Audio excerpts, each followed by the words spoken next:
Hello दोस्तों, मैं आशु Jha chemistry के इस यूट्यूब चैनल में आपका फिर से स्वागत करता हूं। मित्रों, आज हम लोग केमिकल प्रॉपर्टीज पढ़ने जा रहे हैं हेलो अल्केन का। पिछले वीडियो में आप प्रिपरेशन भी देखे और फिजिकल प्रॉपर्टीज भी देखे। इसमें हम लोग प्रिंसिपल रिएक्शंस को देखेंगे हेलो अल्केन का। चलिए हम लोग शुरू करते हैं।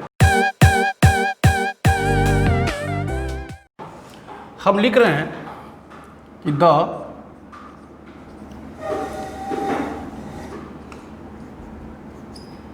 principal chemical reaction of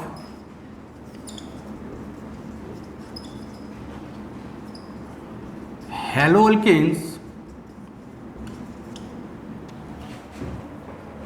are पहला न्यूक्लियोफिलिक सब्स्टिट्यूशन रिएक्शन,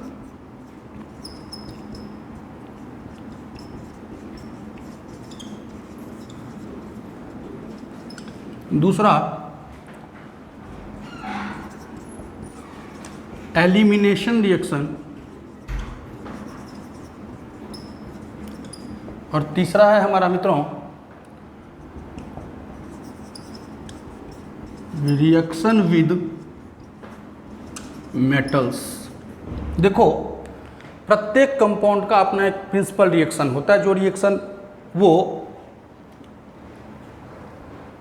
सबसे बेसिक रिएक्शन होता है। जैसे किसी हेलो अल्केन का ये बहुत सारा रिएक्शन करेगा, लेकिन जो प्रिंसिपल रिएक्शन है इसका एक ये है न्यूक्लियोफिलिक सब्स्टिट्यूशन रिएक्शन, फिर एलिमिनेशन रिएक्शन और फिर मेटल के साथ रिएक्शन।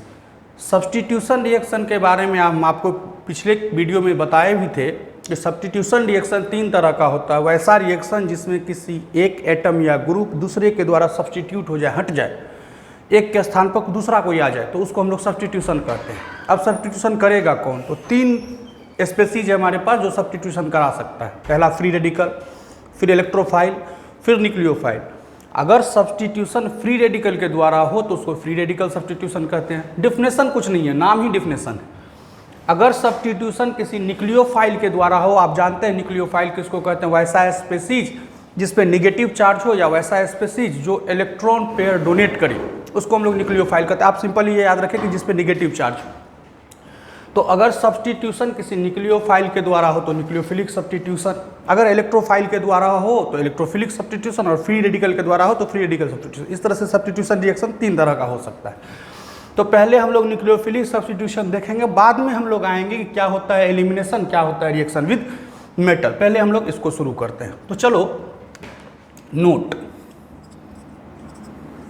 सबसे पहले तो आप देखिए कि एक मिनट,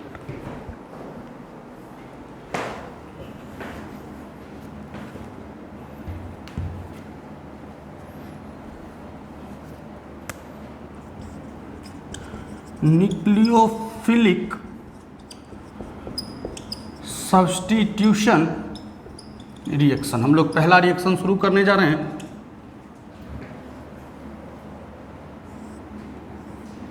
क्या लिख रहे हैं कि the substitution reaction which is initiated by a nucleophile. आपको पहले भी बताया जा चुका और बार बार हम कह भी रहे हैं, न्यूक्लियोफाइल मतलब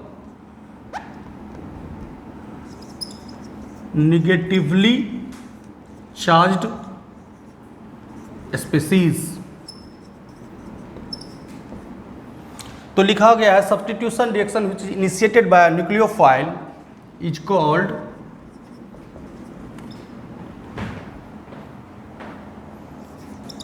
न्यूक्लियोफिलिक सब्स्टिट्यूशन रिएक्शन। क्या लिखे हैं कि वैसा सब्स्टिट्यूशन रिएक्शन जो इनिशिएट हो, शुरू किया जाए किसी न्यूक्लियोफाइल के द्वारा, जिसमें न्यूक्लियोफाइल इन्वॉल्वमेंट हो, जिसमें न्यूक्लियोफाइल एक को आए, किसी स्पेसीज को हटा करके वहाँ न्यूक्लियोफाइल जुड़ जाए, ऐसे रिएक्शन को हम लोग न्यूक्लियोफिलिक सब्स्टिट्यूशन कहते हैं। आपको फिर से हम लिख दे रहे हैं, आप न्यूक्लियोफाइल बहुत बार आएगा, ये निगेटिवली चार्ज स्पीसीज है, ऊपर भी लिखे हैं, जैसे OH minus, Cn minus, NO2 minus, तो इन सब में निगेटिव चार्ज है और इसलिए हम लोग जान रहे हैं कि ये इलेक्ट्रॉन पेयर दूसरे को डोनेट कर सकता है, तो ये क्या है, एक न्यूक्लियोफाइल है। तो जब सब्स्टिट्यूशन न्यूक्लियोफाइल के द्वारा हो तो न्यूक्लियोफिलिक सब्स्टिट्यूशन पड़ता है। अब हम लोग देखेंगे कि कोई अल्काइल हैलाइड या फिर हेलो अल्केन कैसे करता है न्यूक्लियोफिलिक सब्स्टिट्यूशन। आप लिखिए, इसको करते हैं हम लोग।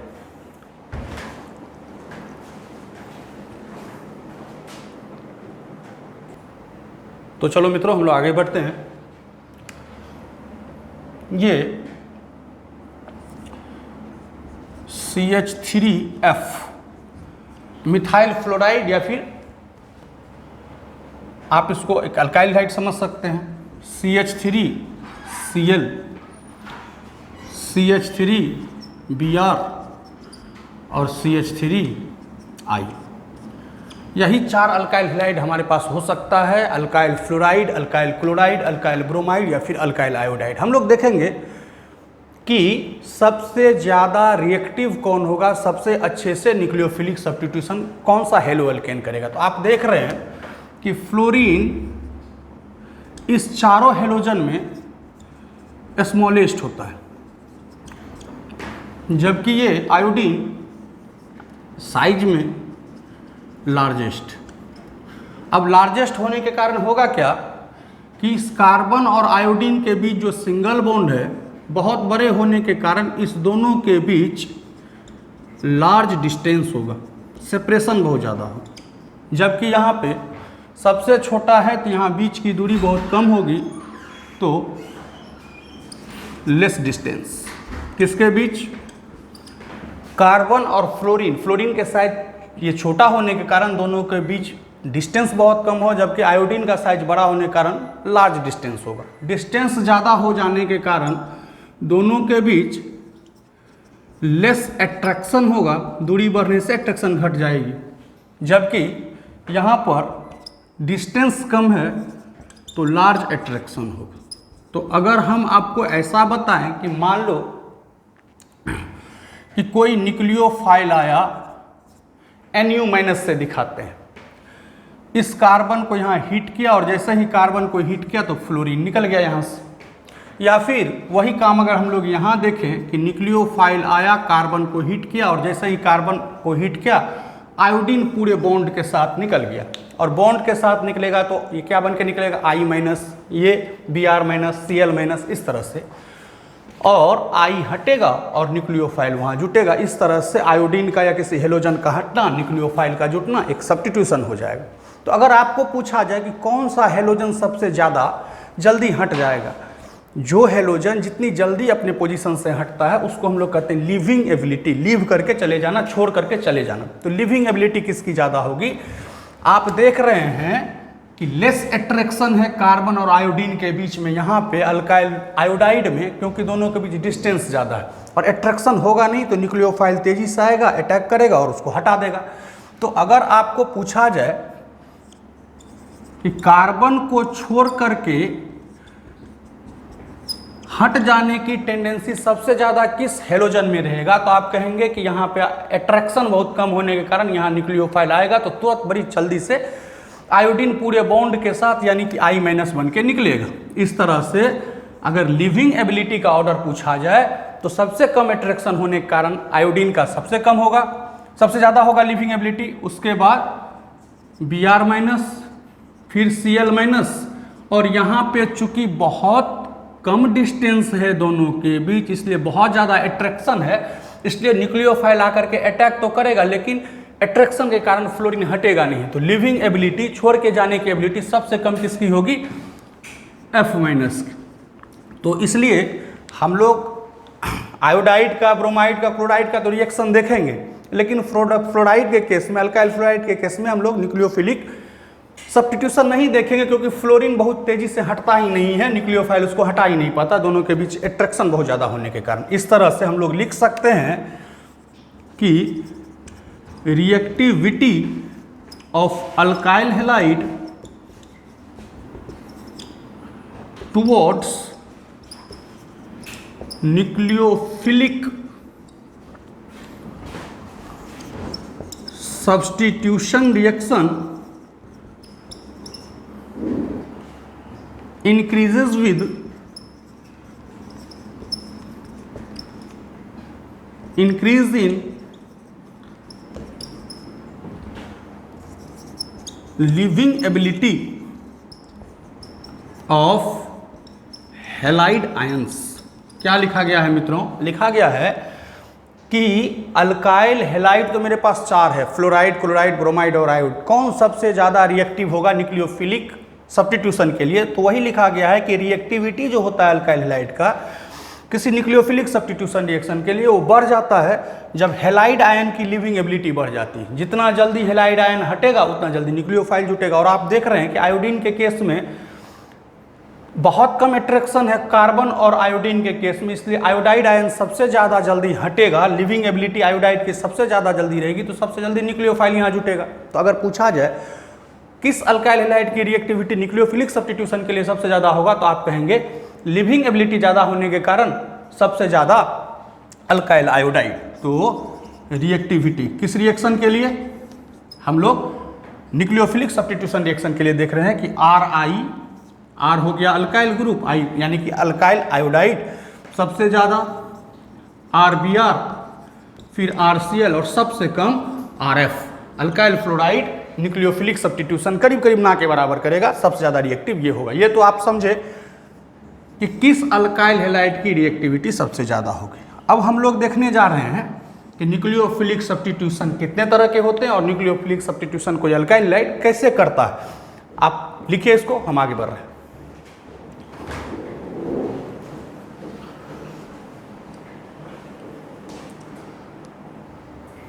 तो चलो मित्रों, हम लोग देखें क्या कि सबसे ज़्यादा रिएक्टिव अल्काइल आयोडाइड होगा न्यूक्लियोफिलिक सब्स्टिट्यूशन के लिए। अब हम लोग देख रहे हैं कि न्यूक्लियोफिलिक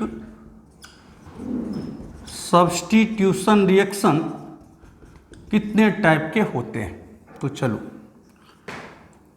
ये 2 तरह का होता है न्यूक्लियोफिलिक सब्स्टिट्यूशन रिएक्शन। एक बायमॉलिक्यूलर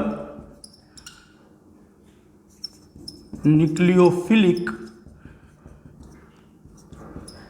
सब्स्टिट्यूशन, ये सब्स्टिट्यूशन लिखा गया है। दूसरा यूनिमॉलिक्यूलर न्यूक्लियोफिलिक सब्स्टिट्यूशन। हम लोग अल्काइल हैलाइड के प्रिंसिपल रिएक्शन को देख रहे हैं और पहला रिएक्शन हम लोग देखें कि कौन सा होता है, न्यूक्लियोफिलिक सब्स्टिट्यूशन रिएक्शन, और कितने टाइप का होता है। तो वो 2 टाइप का है, एक बायमॉलिक्यूलर, एक यूनिमॉलिक्यूलर। मित्रों, शॉर्ट में इसको हम लोग कहते हैं SN2 और इसको कहते हैं SN1। देखो, पढ़ते तो ऐसे हैं बायमॉलिक्यूलर न्यूक्लियोफिलिक सब्स्टिट्यूशन, सिंबल में उल्टा पढ़ते हैं। 2 मतलब हो गया बायमॉलिक्यूलर, N मतलब हो गया न्यूक्लियोफिलिक, S मतलब हो गया सब्स्टिट्यूशन, यानी कि बायमॉलिक्यूलर न्यूक्लियोफिलिक सब्स्टिट्यूशन। ठीक उसी प्रकार से यूनिमॉलिक्यूलर, आप जानते हैं यूनि मतलब 1, तो ये 1 दिखाता है यूनिमॉलिक्यूलर को, N दिखाता है न्यूक्लियोफिलिक को और S दिखाता है सब्स्टिट्यूशन। हम लोग पहले बायमॉलिक्यूलर न्यूक्लियोफिलिक सब्स्टिट्यूशन यानी कि SN2 पढ़ेंगे और फिर आएंगे हम लोग SN1 पे। तो हम लोग पढ़ने जा रहे हैं बायमॉलिक्यूलर न्यूक्लियोफिलिक सब्स्टिट्यूशन या फिर अपना SN2 रिएक्शन, जो कि प्रिंसिपल रिएक्शन है अल्काइल हैलाइड का। चलो, क्यों कहते हैं इसको बायमॉलिक्यूलर? देखो, किसी केमिकल रिएक्शन में 2 चीज़ होता है, एक जो अटैक करे और एक वो जिस पर अटैक हो। जिस पर अटैक हो रहा होता है उसको कहते हैं सबस्ट्रेट, और जो अटैक करता है वो होता है अटैकिंग रिएजेंट। और अटैकिंग रिएजेंट हम बताएं आपको न्यूक्लियोफाइल और इलेक्ट्रोफाइल। यहाँ तो अटैकिंग रिएजेंट न्यूक्लियोफाइल ही होगा क्योंकि नाम ही है न्यूक्लियोफिलिक सब्स्टिट्यूशन। तो जब रिएक्शन, प्रत्येक रिएक्शन का अपना एक रेट होता है, स्पीड। अगर किसी रिएक्शन का रेट 2 चीज़ों पर डिपेंड करे तो उसको हम लोग कहने लगते हैं बायमॉलिक्यूलर। अगर किसी रिएक्शन का रेट सिर्फ एक चीज़ पर डिपेंड करे तो उसको कहने लगते हैं यूनिमॉलिक्यूलर। तो नाम से ही पता चलता है कि जरूर SN2 में रिएक्शन का रेट 2 चीज़ों पर डिपेंड करता होगा और इसलिए हम लोग इसको SN2 कह रहे हैं। क्या लिख रहे हैं? The nucleophilic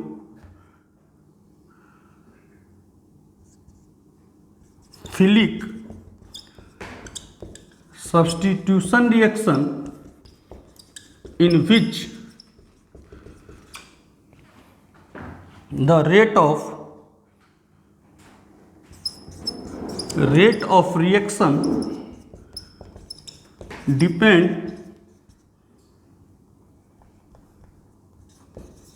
upon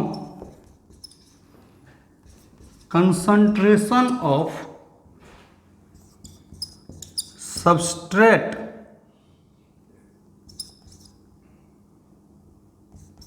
and nucleophile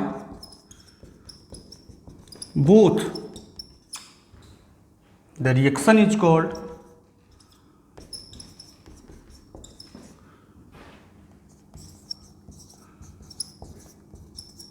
bimolecular nucleophilic substitution या SN2।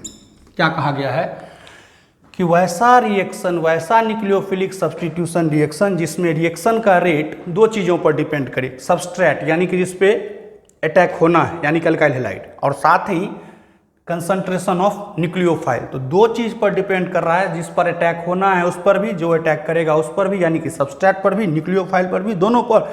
और इसलिए रिएक्शन दो चीज़ों पर डिपेंड कर रहा है, तो हम लोग उसको कह रहे हैं SN2। तो हम लोग लिख सकते हैं कि यहाँ पर SN2 के लिए जो रिएक्शन का रेट है वो डायरेक्टली होगा कंसंट्रेशन ऑफ सबस्ट्रेट, आप जानते हैं ब्रैकेट में घेर देते हैं तो उसको हम लोग कंसंट्रेशन पढ़ते हैं, और कंसंट्रेशन ऑफ न्यूक्लियोफाइल। तो दो चीज़ों पर डिपेंड कर रहा है रिएक्शन का रेट, और दो चीज़ों पर डिपेंड कर रहा है, इसलिए ये क्या है SN2 है। SN2 के बारे में और कुछ लाइन हम लिखते हैं, इंपॉर्टेंट लाइन। ये तो डेफिनेशन हो गया इसका कि वैसा रिएक्शन जिसमें रिएक्शन का रेट दो चीज़ों पर डिपेंड करे, सबस्ट्रेट पर भी और न्यूक्लियोफाइल पर भी। फिर क्या लिख रहे हैं कि SN2 reaction is a one step reaction and takes place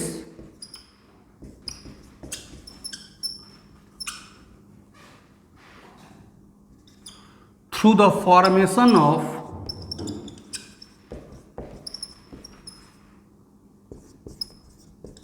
transition state. आप अंडरलाइन करेंगे इसको। देखो नाम तो है इसका SN2, लेकिन कितने स्टेप का ये रिएक्शन है तो आप कहेंगे वन स्टेप का। याद रखना है जिसको हम अंडरलाइन कर रहे हैं, SN2 रिएक्शन एक वन स्टेप का रिएक्शन। अभी दिखाएंगे मैकेनिज्म हम कैसे वन स्टेप। SN2 रिएक्शन एक स्टेप का रिएक्शन है, और किसके फॉर्मेशन से होता है, ट्रांजिशन स्टेट। क्या है ट्रांजिशन स्टेट, लिख रहे हैं कि transition state is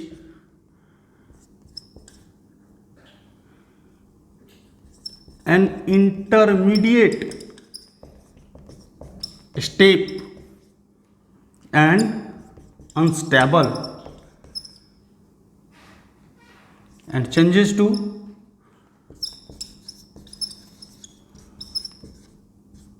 final product।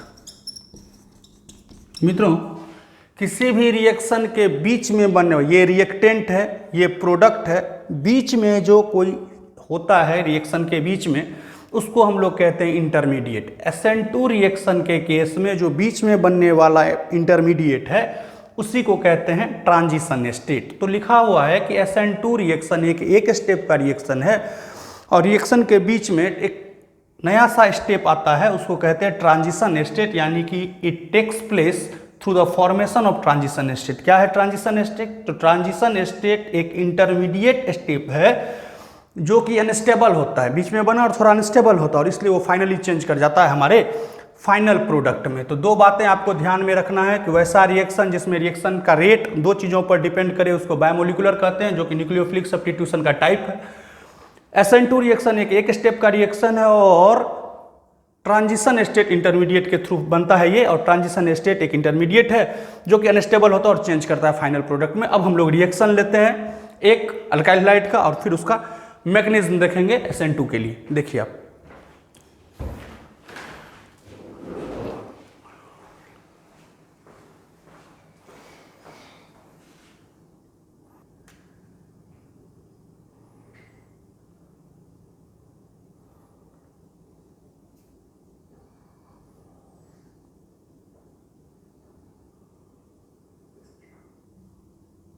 तो चलो दोस्तों हम लोग देखते हैं, एक अल्काइल हाइड लेते हैं हम लोग, SN2 के मैकेनिज्म को देखने जा रहे हैं हम लोग। एक अल्काइल हाइड लिए CH3Cl और रिएक्शन कराए एक्वस NaOH या फिर एक्वस KOH। देखो न्यूक्लियोफिलिक सब्स्टिट्यूशन का ये एक रिएजेंट है एक्वस NaOH या फिर एक्वस KOH। मित्रों हुआ क्या कि ये Cl हटा और OH जुटा। आप जानते हैं KOH टूटेगा तो K प्लस OH माइनस, अब OH पर माइनस आया तो वो न्यूक्लियोफाइल है और न्यूक्लियोफाइल आकर के Cl को हटाया, इसलिए रिएक्शन एक न्यूक्लियोफिलिक सब्स्टिट्यूशन। तो Cl हटा और OH जुटा और ये K प्लस इस Cl माइनस से जुड़ करके KCl। तो ये तो मेरा माइनर प्रोडक्ट है, इसको लिखना माइनर प्रोडक्ट या बाय प्रोडक्ट इसको लिखना एकदम जरूरी नहीं है, फिर भी पहला रिएक्शन है हम लिख दिए। तो आप क्या देख रहे हैं, इस रिएक्शन में Cl हटा है, OH जुटा है CH3 से। जब एक हटे और दूसरा जुटे तो इसको क्या कहते हैं हम लोग, सब्स्टिट्यूशन। और सब्स्टिट्यूशन अभी दिखाएंगे कि न्यूक्लियोफाइल के द्वारा हुआ है, तो ये एक न्यूक्लियोफिलिक सब्स्टिट्यूशन। लेकिन ये nucleophilic substitution bimolecular nucleophilic substitution कैसे है, SN2 कैसे है, उसको समझना है। और उसके लिए हम लोग अपने रिएक्शन का देखने जा रहे हैं मैकेनिज्म। सबसे पहले तो KOH आया, एक्वस कंडीशन में डिसोसिएट। आप जानते हैं ऑक्सीजन निगेटिव है तो बॉन्ड के इलेक्ट्रॉन को लिया अपनी ओर खींचा, और इस तरह से अगर हेट्रोलाइटिक क्लीवेज हो तो बॉन्ड के दोनों इलेक्ट्रॉन शिफ्ट कर जाएंगे OH पर, जिससे पोटेशियम को इलेक्ट्रॉन की कमी होगी तो पोटेशियम पर प्लस और OH पर माइनस। तो ये आपका बना न्यूक्लियोफाइल। चलो ये न्यूक्लियोफाइल बना हुआ। अब ये न्यूक्लियोफाइल जाएगा किसके पास, अटैक करने के लिए अल्काइल के पास। हम लोग ऐसा लिख सकते हैं CHH,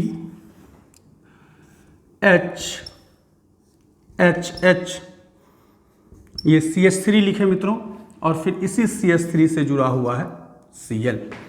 ध्यान देना। अब देखो तुम जानते हो कि क्लोरीन इलेक्ट्रोनिगेटिव है, फिर से ये बॉन्ड के इलेक्ट्रॉन को अपनी ओर खींचेगा, जिससे क्लोरीन पर ज़्यादा इलेक्ट्रॉन एक्युमुलेट होने के कारण पार्शियल निगेटिव, और इस कार्बन पर इलेक्ट्रॉन की पार्शियल कमी हुई तो यहाँ पे पार्शियल पॉजिटिव इलेक्ट्रॉन के मूवमेंट के कारण। अब इस OH माइनस को जैसे ही कोई पॉजिटिव सेंटर दिखेगा तो वो आएगा अटैक करने के लिए। तो ये OH माइनस मित्रों इधर से क्यों ले हैं, बैक साइड से क्यों ले रहे हैं, फ्रंट साइड से क्यों नहीं ले रहे। अगर हम लोग समझना, अगर हम लोग OH यहाँ लेते हैं और इधर से अटैक कराते हैं इस माइनस का इस प्लस पे, तो आप जानते हैं क्लोरीन एक निगेटिव सेंटर है और OH भी एक निगेटिव सेंटर होता, दोनों Cl और OH में रिपल्सन हो जाता तो न्यूक्लियोफाइल का अटैक अच्छे से होता नहीं। इसीलिए फ्रंट साइड से हम लोग OH माइनस का अटैक नहीं करवा रहे हैं इस कार्बन पर, हम लोग इधर से करवा रहे हैं। तो क्या हुआ, ये निगेटिव अब इस पॉजिटिव चार्ज को देखा और अटैक किया। अब आप जानते हैं कि कार्बन के पास वैलेंसी 4 है तो 4 ही बॉन्ड बन सकता है, 1 2 3 और 4 बना हुआ और ये 5वां बॉन्ड बनने जा रहा है। अब जैसे ही 5वां बॉन्ड बनेगा, हम लोग जानते हैं 5 बॉन्ड हो नहीं सकता है, तो होगा क्या, एक ऐसा स्टेप आएगा, ये तीनों H तो जुड़ा हुआ है लेकिन 5 बॉन्ड हो नहीं सकता है। तो अब क्या होगा कि धीरे धीरे ये OH माइनस जुटना शुरू होगा इस कार्बन से, और जिस समय ये जुटना शुरू होगा, चूंकि 5 बॉन्ड हो नहीं सकता है, तो जिस समय ये जुट रहा होगा उसी समय में ये Cl कार्बन से हट रहा होगा। अर्थात ये एक ऐसा स्टेप है जहाँ पे दो चीज़ें एक साथ हो रही है। क्या हो रहा है? एक ही समय में OH जुट रहा है और उसी समय में Cl हट रहा है। ये दोनों घटनाएं एक समय में हो रही है। एक का जुटना और एक का हटना एक समय में हो रहा है, इसलिए इसको क्या कह रहे हैं हम लोग कि वन स्टेप में हो रहा है। समझना है, जिस समय में OH जुड़ रहा है उसी समय में Cl हट रहा है, दोनों घटनाएं एक ही साथ हो रही है, इसलिए कितने स्टेप का रिएक्शन है? वन स्टेप का रिएक्शन। और ये जो बीच में एक इंटरमीडिएट आपको बना कि जिसमें एक स्पेसीज जुट रहा है और एक स्पेसीज हट रहा है और कार्बन पे इस तरह से पार्शियली 5 बॉन्ड दिख रहा है, 5 बॉन्ड हो नहीं सकता है, अर्थात ये एक अनस्टेबल सा स्टेप है और इसी स्टेप को हम लोग कहते हैं ट्रांजिशन स्टेट। ट्रांजिशन स्टेट कैसा स्टेट है? किसी SN2 रिएक्शन के बीच में बनने वाले स्टेप को कहते हैं। और ये अनस्टेबल क्यों है? क्योंकि दो बॉन्ड एक साथ बन रहा है और टूट भी रहा है। ये इंटरमीडिएट स्टेट है, ट्रांजिशन स्टेट। और फाइनली हुआ क्या कि अब Cl पूरी तरह से यहां से लीव कर गया। वैसा ग्रुप जो लीव करता है उसको लिविंग ग्रुप कहते हैं। कोई भी हेलोजन सब्स्टिट्यूशन रिएक्शन में अपने कार्बन को छोड़ करके लीव कर जाता है, इसलिए उसको लिविंग ग्रुप भी कहते हैं। और अभी क्या हुआ कि क्लोरीन पूरी तरह से हट गया और OH पूरी तरह से जुट गया, तो इस 3H को हम लोग अब ऐसे लिख सकते हैं CH3 और अब कार्बन के साथ OH। यही तो हमारा फाइनल प्रोडक्ट भी है। तो आप क्या देखें कि एक अल्काइल हैलाइड है, उस पर एक न्यूक्लियोफाइल आया, बैक साइड से अटैक किया। चूंकि कार्बन पर 5 बॉन्ड नहीं बन सकता है, 4 ऑलरेडी बना हुआ है, तो बीच में एक ऐसा स्टेप आया जिसमें एक स्पेसीज जुड़ रहा है और एक स्पेसीज हट रहा है। चूंकि दोनों घटनाएं एक साथ हो रही है, इसलिए हम लोग वन स्टेप लिखें और वन स्टेप रिएक्शन है, इसलिए ये पूरा रिएक्शन का मैकेनिज्म जो है वो कैसा है? SN2।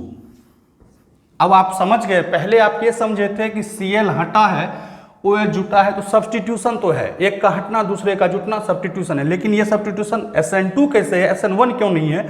उसके लिए आप देखें कि एक ही समय में एक चीज जुट रहा है, एक चीज हट रहा है, यानी कि वन स्टेप है। और हम जानते हैं कि जो रिएक्शन वन स्टेप हो वो SN2 होता है। इस तरह से एक अल्काइल हैलाइड से हमको अल्कोहल बना और ये एक न्यूक्लियोफिलिक सब्स्टिट्यूशन रिएक्शन है। बहुत अच्छा मैकेनिज्म है, ठीक से लिखिए। आगे हम लोग देखेंगे रिएक्टिविटी, कौन सा अल्काइल हैलाइड SN2 के लिए कितना रिएक्टिव। देखिए आप,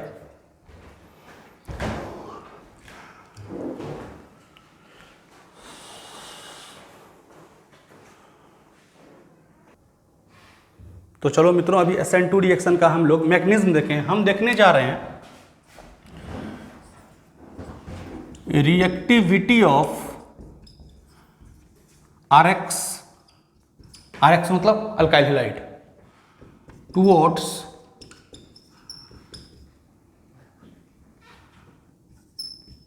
SN2 रिएक्शन, बायमोलिकुलर सब्स्टिट्यूशन के लिए अल्काइल हैलाइड की रिएक्टिविटी।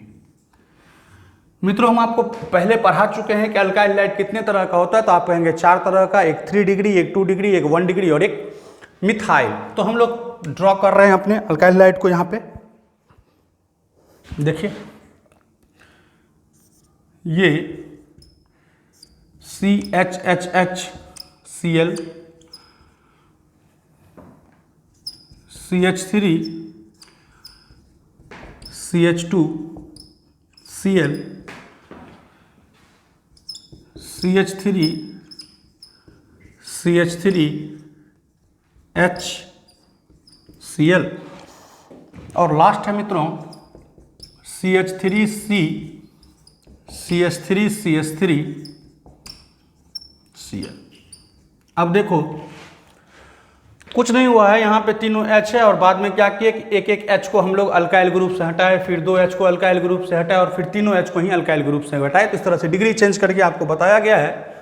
वो कार्बन जिसके पास हेलोजन होता है वो कार्बन सेंट्रल कार्बन है, और सेंट्रल कार्बन जितने कार्बन से जुड़ा हुआ है वो उस कंपाउंड की डिग्री हो जाएगी उस अल्काइल हैलाइड की। तो यहाँ पे सेंट्रल कार्बन 1, 2, 3 से जुड़ा हुआ है, तो ये 3 डिग्री का अल्काइल हैलाइड है। आप पहले भी देखें इसको।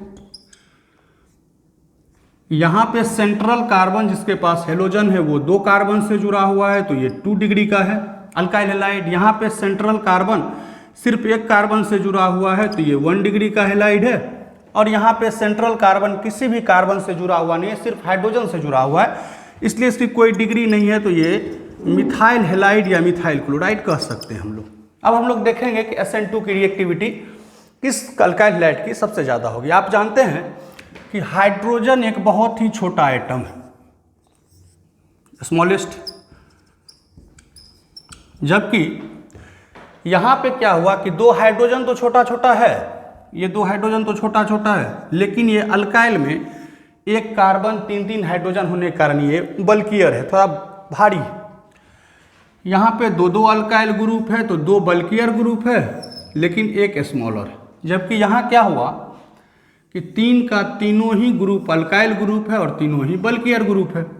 अब हम जानते हैं कि किसी SN2 रिएक्शन के लिए न्यूक्लियोफाइल को अटैक करना पड़ता है, Nu- मतलब न्यूक्लियोफाइल को अटैक करना पड़ता है सबस्ट्रेट के कार्बन पर, इस कार्बन पर, ताकि ये अटैक करे तो ये हटे। तो यहाँ पे तीनों छोटे छोटे ग्रुप होने के कारण ये न्यूक्लियोफाइल बड़ा इजीली जा करके अटैक करेगा, किसी तरह का रिपल्सन नहीं होगा इस हाइड्रोजन से, और इजीली अटैक करेगा तो इजीली हाइड्रोजन यहाँ से हटेगा, रिएक्शन फास्ट होगा। जबकि यहाँ पे अटैक तो होगा, लेकिन इसके कारण एक बल्कियर ग्रुप के कारण न्यूक्लियोफाइल थोड़ा सा रिपल्सन फील करेगा इस बल्कियर अल्काइल ग्रुप से। यहाँ तो इधर से न्यूक्लियोफाइल जा ही नहीं सकता है कि दो ग्रुप मिलकर रिपल्सन करेगा, तो बहुत ही मुश्किल से न्यूक्लियोफाइल थोड़ा इधर से अटैक कर सकता है। लेकिन यहाँ पर आप देख रहे हैं कि ना तो न्यूक्लियोफाइल इधर से जा सकता है, ना तो न्यूक्लियोफाइल इधर से जा सकता है, यानी कि बहुत ज़्यादा प्रॉब्लम होगा न्यूक्लियोफाइल को इन तीनों बल्कियर भारी ग्रुप के साथ रिपल्सन होने के कारण न्यूक्लियोफाइल पहुंच ही नहीं पाएगा सबस्ट्रेट के कार्बन तक। तो अगर आपसे पूछा जाए कि सबसे इजीली न्यूक्लियोफाइल का अप्रोच किस कार्बन तक होगा, तो आप कहेंगे यहाँ 3 छोटे छोटे ग्रुप होने के कारण किसी प्रकार का रिपल्सन नहीं होगा और न्यूक्लियोफाइल यहाँ बड़ी तेजी से अच्छे से अटैक कर पाएगा सबस्ट्रेट कार्बन को और हटा पाएगा इसको, यानी कि न्यूक्लियोफिलिक सब्स्टिट्यूशन यहाँ तेजी से होगा।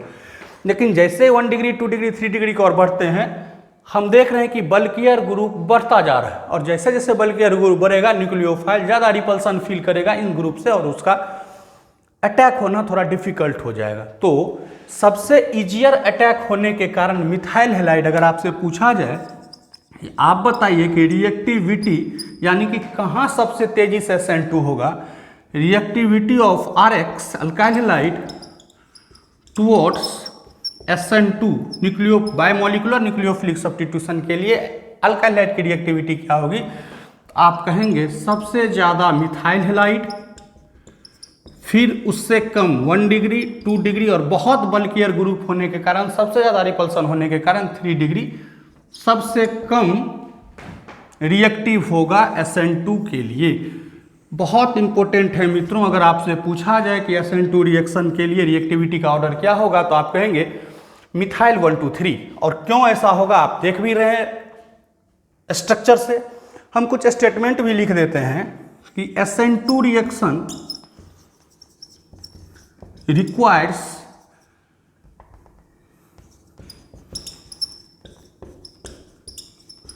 approach of nucleophile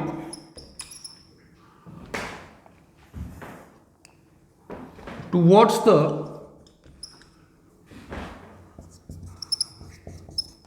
substrate carbon in methyl halide 3 a smaller sized hydrogen atom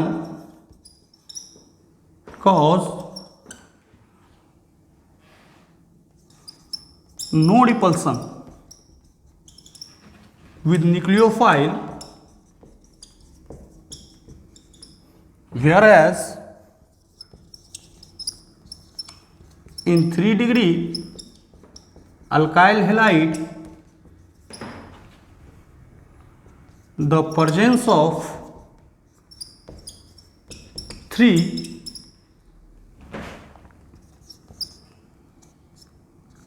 bulkier भारी alkyl groups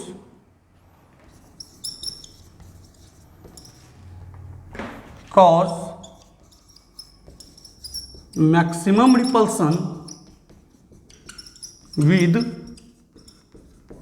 nucleophile and makes the attack of nucleophile difficult. make क्या लिखा गया है मित्रों?